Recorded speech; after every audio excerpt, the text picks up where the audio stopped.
Assalamualaikum warahmatullahi wabarakatuh. Alhamdulillahirabbil alamin wassalatu wassalamu ala asyrafil anbiya'i wal mursalin wa ala alihi wa sahbihi ajma'in. Asyhadu an la ilaha illallah wahdahu la syarika lah wa asyhadu anna Muhammadan abduhu wa rasuluhu alladzi la nabiyya ba'da, amma ba'd. Rabbi israh li sadri wa yassir li amri wahlul 'uqdatam min lisani yafqahu qawli wa la haula wa la quwwata illa billahil aliyyil azim. Sama-sama kita hormati Imam Masjid Agung Nurul Iman. Sama-sama kita hormati Bapak Pengurus Masjid Agung Nurul Iman dan jajaran. Sama-sama kita hormati Bapak-bapak, ibu-ibu, saudara jamaah zuhur yang berbahagia.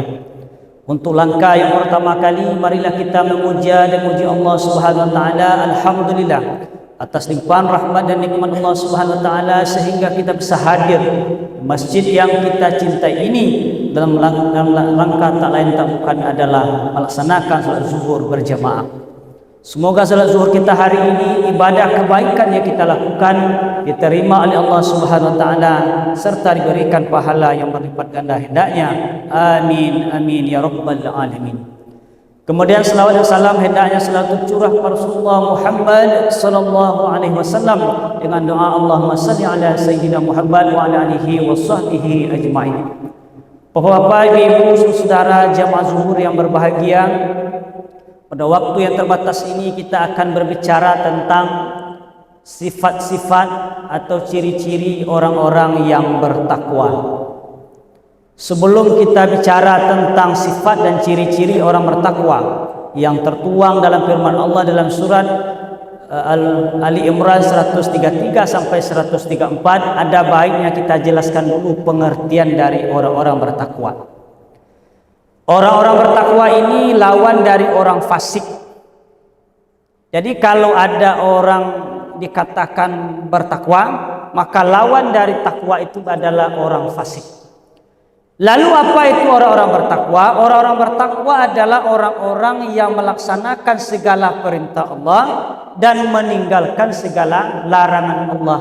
Itu orang bertakwa. Lawannya orang fasik. Apa itu orang fasik? Orang fasik adalah orang-orang yang suka berbuat dosa. Dia tahu dengan perintah Allah, seperti sholat misalnya, dia tidak sholat, berarti dia disebut fasik. Dia tahu puasa Ramadan itu wajib, dia tidak ada halangan, tidak dibenarkan oleh agama, dia meninggalkannya, dia tinggalkan puasa wajib, berarti fasik. Begitu juga dengan larangan Allah. Minuman khamar itu haram, tapi dia malah minum. Berzina itu haram, tapi malah dia berzina. Berarti itu disebut dengan orang-orang fasik. Lawannya adalah orang bertakwa. Bapak, ibu, saudara yang berbahagia. Lalu apa untungnya kita menjadi orang bertakwa? Secara umum dua. Yang pertama adalah supaya mulia di hadapan Allah. Inna akramakum indallahi atqakum. Sesungguhnya manusia yang paling mulia di antara kalian di sisi Allah adalah manusia yang paling bertakwa. Untuk apa kita menjadi orang bertakwa? Jawaban yang pertama, supaya mulia di sisi Allah. Yang kedua, untuk apa kita menjadi orang bertakwa?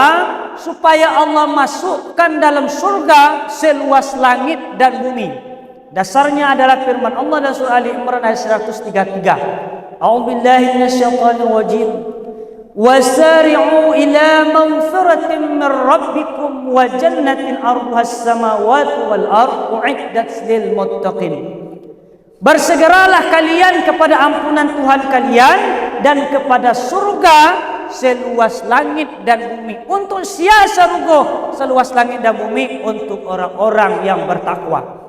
Di dalam tafsir Jalalain dijelaskan apa yang dimaksud dengan surga seluas langit dan bumi. Apabila langit dan bumi itu digabungkan, ditautkan, dijahit, kemudian dibentangkan, seluas itulah surga untuk orang-orang bertakwa. Bapak, ibu, saudara yang berbahagia.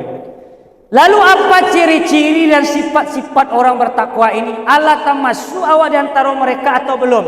Ditafsirkan pada ayat selanjutnya Al-Imran 134. Yang pertama adalah alladzina yunfiquna fis sarra'i wad darra. Orang-orang yang berinfak mereka dalam keadaan lapang dan sempit. Sudah termasukkah kita di antara mereka berinfak dalam keadaan lapang? Ini dijelaskan oleh ulama. Dalam keadaan lapang di sini adalah kita memiliki harta melebihi dari kebutuhan pokok. Misalnya kebutuhan pokok kita sehari itu 200.000, lebih dari 200.000 itu disebut dengan dalam keadaan lapang. Piti banyak, utang tidak ada, pokoknya lapang. Dalam keadaan seperti itu kita berniat berinfak, membantu anak yatim, membantu orang miskin dan lain sebagainya. Laita lakukan itu, dia berarti termasuklah kita di antara orang bertakwa. Bapak saudara yang berbahagia. Lalu apa yang dimaksud dengan berinfak dalam keadaan sempit? Ulama ada yang memberikan penjelasan dalam keadaan sempit di sini adalah kita masih mau berinfak ketika kita diberikan harta oleh Allah. Harta kita itu kurang dari kebutuhan pokok. Kebutuhan pokok kita misalnya 200.000 sehari tadi. Kemudian Allah agi rezeki awak kurang dari itu, misalnya 150 atau 100 dan lain sebagainya. Kurang dari kebutuhan pokok tapi masih mau berinfak, berarti kita termasuk orang-orang bertakwa. Bapak saudara yang berbahagia. Yang kedua, apa ciri-ciri orang bertakwa pada ayat ini? Wal kadhiminal ghaiza, menahan amarah. Ayat ini Bapak Saudara sebenarnya berkenaan dengan peristiwa perang Uhud, yang mana ketika itu Rasulullah bersama para sahabat mengalami kekalahan. Karena pada awalnya para sahabat yang berada di Gunung Uhud menduga bahwa musuh-musuhnya telah mati semua. Mereka turun, belum ada instruksi dari Nabi. Mereka mengambil rampasan perang. Dengan rampasan perang itu umat Islam akan kuat, akan banyak infak yang bisa dilakukan. Kemudian ketika itu juga ternyata musuh naik di Bukit Uhud. Kemudian dia bisa mengalahkan umat Islam ketika itu. Kemudian paman Nabi yang bernama Hamzah bin Abdul Muthalib meninggal dunia. Tidak sampai di situ, bahwa Hamzah ini dibunuh oleh musuhnya sampai jantungnya dimakan oleh musuhnya. Ketika itu terjadi, sahabat marah. Bahkan Rasul pun marah. Di riwayat lain, ketika Hamzah dimakan jantungnya oleh musuh, bahkan ada sahabat mengatakan, kini di perang Uhud Hamzah dimakan jantungnya, esok dan lusa kalau kita menang, kita pula yang melakukan hal yang sama. Maka Allah menjawab di ayat ini, wal qaziminal ghaiza, tahan amarah. Maka orang Minang mengecian harimau di dalam kandang juo dan di kaluan. Apa maksudnya? Emosi awak di dalam menggalaga, emosi. Tapi ketika itu tahan emosi. Apakah kita belajar menjadi orang munafik? Tidak. Ketika itu apa yang diajarkan? Diajarkan ketika harimau di dalam kambing yang dikeluarkan itu adalah belajar menahan emosi. Cubalah harimau di dalam harimau lowak keluar nyululuh kapal orang.